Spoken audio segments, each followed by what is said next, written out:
Welcome to the Main Basketball Rankings podcast. I am your host, basketball data nerd Lucas McNelly. I've got another solo episode here for you because somebody, let's call him Adam Robinson, didn't check his DMs. But we've got some, we could call it breaking news, and we're going to dig into that a little bit for you. First off, wearing a shirt from Lincoln Academy. They snuck this to me at the Lincoln Academy Madama game. I told them I'd wear it, and I normally don't do rivalry shirts from my team of Madomic Valley, but my stepdaughter does play for Lincoln Academy on their field hockey team, so I figured an exception could be made. So let's get to the news. Every 2 years, we get to do reclassification, and every 2 years, I spend a lot of time on this cloak-and-dagger thing of trying to get the classification information before the MPA is going to release it.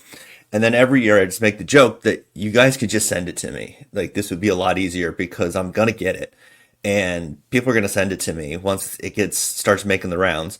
And so this year they just sent it to me. So we've got the reclassification information for you. And let's get into it. So this is not final. Obviously, there'll be, some petitions up or down or whatever, and there will be notes made, and I'm sure they'll find a typo somewhere. But they had a big, long meeting. They had the classification committee met. This is the proposal. They've gone through a couple proposals. I've seen a couple proposals, actually. And this is what they've settled on, and then it will go out to some schools, and some schools will argue about it.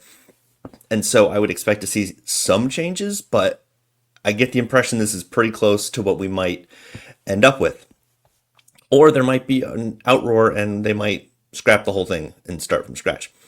So this doesn't include relegation. I'm told relegation is sticking around in some form, but it looks like relegation is here to stay, although it might change a little bit. And I want to get some more clarification on that before I just start saying things, because that's how we get Instagram accounts in trouble.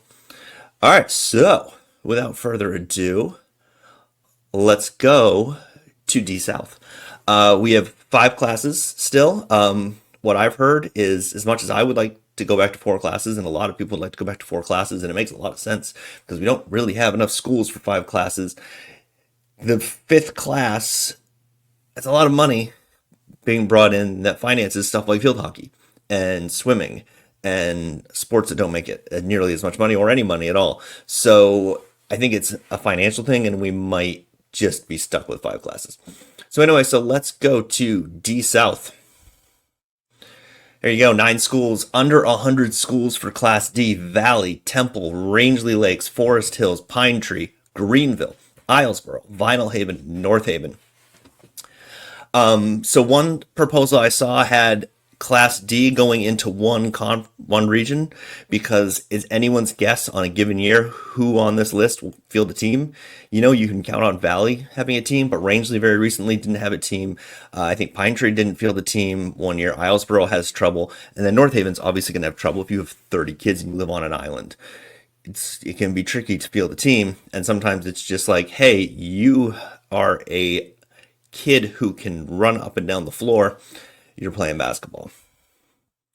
So that's Class D South. Class D North, 10 schools, also under 100. Deer Isle, Shed, Washburn, Katahdin, Easton, Wisdom, Ashland, Jonesport, Beals, Van Buren, and East Grand. These schools have are a little more consistent in getting a team together year in and year out. And I think maybe if I'm just guessing here, I haven't talked to anyone about what the consideration was here, is I wonder if the one region thing, part of the problem was these schools are so far apart, and the north schools and the south schools, and just the logistics of that might have been really tricky come tournament time, especially if you're getting a play-in game in like February or something. And do you have North Haven going to Ashland for a prelim game? I mean, that could be something. So there's Class D. That's 19 schools in all. These are the 2 smallest regions. Spoiler alert. Let's go to C South. Why are they out of order? They're out of order. I don't know. C South, 12 schools. Mount Abram, OOB, Carabec, Monmouth, Madison, Telstar, Boothbay, Buckfield, Wiscasset, NYA, St. Dom's, and Richmond. So this doesn't factor in relegation. If I had to guess with Wiscasset, which is the school that's been relegated here, I would think the boys will be back in C and the girls will stay in D. So you might be able to add an extra school to D South to make it 10. So this is pretty standard, 100 kids to 224 kids, 12 schools. I think 12 is the perfect size for a region. This is a big improvement on some of those Class C years where it was like 21 teams in a single region, which is just unwieldy and ridiculous unless you're in 4 classes, and then it's sort of par for the course. Yeah. One note I had on this when we get to Halldale is I made the suggestion of keeping Halldale with these MVC schools, but I guess you have to draw a line somewhere. So let's go to C North. 16 schools. Narraguagas, I pronounced that wrong. Penquis Valley, Machias, Fort Fairfield, Piscataquis, Woodland, Hodgdon, Stearns, Penobscot Valley, Searsport, Lee Academy, Madawaska, Central Aroostook, Southern Aroostook, Bangor Christian, and Skank. That is an interesting region. The smallest 3 schools in that region are kind of juggernauts over the last couple years, and you could make a pretty good argument that those are 3 of the best teams in this region. So that's pretty interesting. Guagas has got a pretty big lead in enrollment on some of these other schools, 209 to 178 for Penquis, and then they're all sort of clustered in here pretty closely together. So that's C North, 16 schools. So C North with 16, C South with 12, so that's 28 for Class C altogether. And now let's go to B South. B South, 14 schools, 231 students to 450 students. Mountain Valley, Spruce Mountain, Wells, Oak Hill, Maranacook. So Maranacook back in the South after their dalliance in B North. Winslow. So Winslow moves to the South. Some of these I'm just seeing for the first time. I sort of glanced at this whole list and uploaded all the images. Winslow. So then Lisbon, Trape, Mount View heads back to the south, or down to the south. I'm not even sure if they've been to the south. Sacabee Valley, Waynfleet, Halldale, Dirigo, and Winthrop. So quick note here on Dirigo and Winthrop. They're under the number. The number is listed as 231 to 450. Dirigo's at 228. Winthrop's at 226. So that might be a situation where they're going back down to C with their brethren from the MVC. So that's 14 teams in that region. You'll notice that there's quite a few Class B teams missing from that list. So very interesting.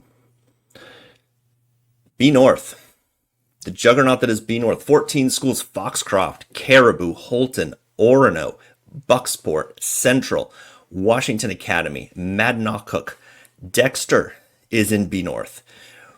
MCI, George Stevens, Fort Kent, Sumner, and Calais. Again, that's so Calais is also under the 231 number, so they're at 228. So you could potentially see them down in C as well.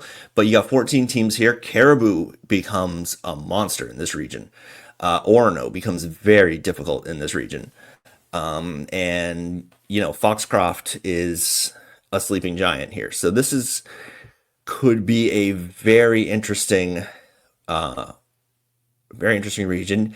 They did split up Caribou and Presque Isle, which is very interesting. So let's go to, what are we on? A South. 15 schools, 469 students to 669 students. Marshwood, Freiburg, Freeport, Morse, Greeley, GNG, Yarmouth, Lincoln Academy, Levitt, Madomic Valley, Cape Elizabeth, York, Lake Region, Oceanside, and Poland. 15 schools. This is one of my big notes here. Was in one of the original proposals I saw. I saw a couple of them, and I saw Lincoln and Madomic were in three different tournament sites, depending on different things I saw. So that was interesting because they're right on the line. If you're drawing any of these maps, your line's going to be somewhere in the mid coast, somewhere in Lincoln, Knox County, somewhere in there to try to split north and south. My suggestion for them was twofold, so you guys can all yell at me. I said if it were me, I would keep the mid coast schools together as much as I possibly could. You got four of them there: Lincoln, Madomic, Oceanside, and Camden. It's going to be pretty hard to keep all four of them in the same region, but my suggestion was try to keep as many of them as you can in the same region. And then my other suggestion was just don't make Lincoln Academy and Madomic go to Bangor because that drive is terrible. And I know a lot of people from around here like the Bangor, like the venue, but let's face it, guys, that 220 stretch is not fun in the winter. And, it's a lot easier to get to Augusta or Portland. So that was my feedback for the committee. Was don't make me drive down 220 in the middle of the night in a snowstorm, because I've done that before and it's not safe. All right, so let's go to A North. 13 schools: Coney, Nokomis, Gardner, Herman, Old Town, Erskine, Lawrence, Ellsworth, Baps, Waterville, MDI, Belfast, and Presque Isle. So this is where we split up Presque Isle. There's a bit of a gap between Presque Isle and Belfast. 471 for Belfast, 456 for Presque Isle. So I could see an argument for keeping Presque Isle in B North. What's the cutoff there? Let me bring up B North again and see what the cutoff is. We'll have to bring up B South to see the cutoff. The cutoff's 450, and they're at 456. I mean, if it were me, for travel and other reasons, I would just keep Presque Isle and B North. That would make the most sense to me. Keep them with Caribou. The travel's going to be a little easier on them there.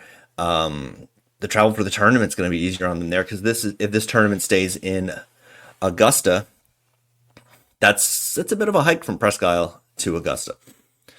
So that leaves us with AA. I saw a proposal where AA was going to be one region, and that's been kicked around for a while. That didn't happen. Let's go to AA North. 12 schools in AA North. 600 something, what was it, 669, 670, something like that, and up. Lewiston, Edward Little, Bangor, Oxford Hills, Hamden, Mount Ararat, Camden Hills, Brunswick, Messalonsky, Skowhegan, Mount Blue, and Brewer. That's a really fun region. I know Brewer and Mount Blue won't be thrilled with having to play against Lewiston, but if history's been a guide, Brewer's had way more success lately than Lewiston has. They might be less excited about playing Edward Little, and they do fine against Bangor when they play Bangor. Bangor's the third biggest school in this region, so I don't think there's any reason to believe that these smaller, formerly Class A schools can't hang with these AA schools in this region. If you told me Brewer was going to win this region next year, I'd go, yeah, all right, probably. That seems reasonable enough. They got that freshman Ollie Higgins. He seems to be really good. I think they'd be fine. So that leaves us with AA South, which has disappeared on me. Oh, man. Did I not upload that one? Hold on. All right, I'm going to riff a little bit while I try to get AA South in here. And it's uploading. So AA South, 16 schools in AA South, 670 and up. Thornton Academy, Portland, Sanford. So Portland is back in the South where they belong. The weirdest quirk of the classification of Portland being in the North is no longer a thing.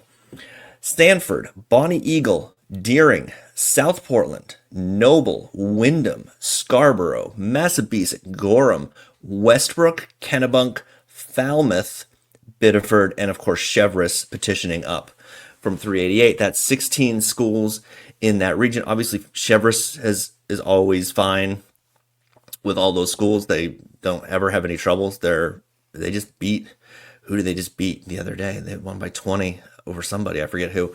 Um, Falmouth, I think Falmouth will be fine. That's one of the strongest five programs in the state. Fourth strongest, one of the top four, top five, something like that, strongest programs in the state. I have no concerns about them being able to hang with these double A schools. Biddeford, we'll see. Kennebunk, they are pretty strong. They should be okay. And then you've got Westbrook, and Gorham's already there. So there's your 16 schools in double A. So this would mean that double A is going to have, let's hide this now. Double A is going to have real tournament. They're going to have quarterfinals that don't have buys for the top seed or the top two seeds. And they're not going to get the quarterfinal games where the 0-18 team is in a quarterfinal for some reason. A real tournament. Hopefully they can figure out a way to put those games on the big floor and not at the home schools site. That could be tricky. And I do know that there's talk of trying to sort the schedule a little bit, and I don't really know what exactly is happening there, but I've heard rumblings of that sort of started with was it 2 years ago when they were shuffling games because of snow, and they just shuffle a state game, and there was talk of moving a state game to a different venue, but that had never been done before or something, or hadn't been done in so very long. And then they're like, can we even do that? Do we want to set that precedent? Whole bunch of things. So I think there's much more openness and willingness to consider stuff like this than there was even 5 years ago, definitely not 10 years ago. And, just the fact that they sent me this is the idea, I think, is that they want to introduce more transparency, which is something that we have all been clamoring for a long time, to be like, why is this so cloak and dagger? It doesn't have to be cloak and dagger. This is pretty simple.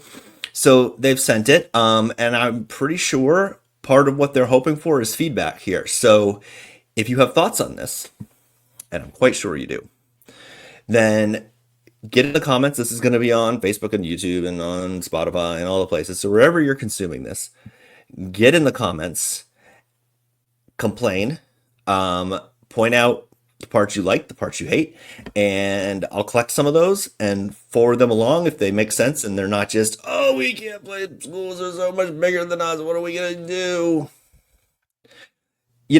Normal complaints, like if you notice that someone's enrollment is way off, or the ones we saw there where they were like 2 or 3 under the cutoff number. You're like, well, are they supposed to be in this region? Are they supposed to be down one? And then I'm going to try to get some more clarity on what the relegation rule is going to look like going into next year, and then what's going to happen to the programs that were relegated and are doing fine, like Noble and your Wiscasset, teams like that, and figure out what that process is going to look like going forward. But there you have your reclassification first pass. First pass is not fair. It's like the 8th or 9th pass probably. But this is sort of I don't want to call it a rough draft either, because I'm sure there's going to be petitions and there's going to be people going, no, this doesn't work. And so I think something's going to change here, but this could be 95% of it. I wouldn't be shocked if it was 95% of it. I'm told it was a really long meeting, so I'm sure they've hashed out nearly all of this. And just from talking to them last time around, there is probably a small error in where you're transcribing all the notes and you just mess something up in the notes because human beings. So anyway, that's the show. We got a lot of games coming up, and let's wrap this up. Get in there with the comments on what you think of this reclassification plan. And this has been a production of MaineBasketballRankings.com, your source for the most comprehensive coverage of Maine high school basketball from Ashland to York and everywhere in between. This podcast is available wherever you listen to podcasts and a bunch of places you don't. If you enjoy this, please leave a nice review, because it really does help out with the algorithms. Tell your friends, tell your enemies. Thanks for listening.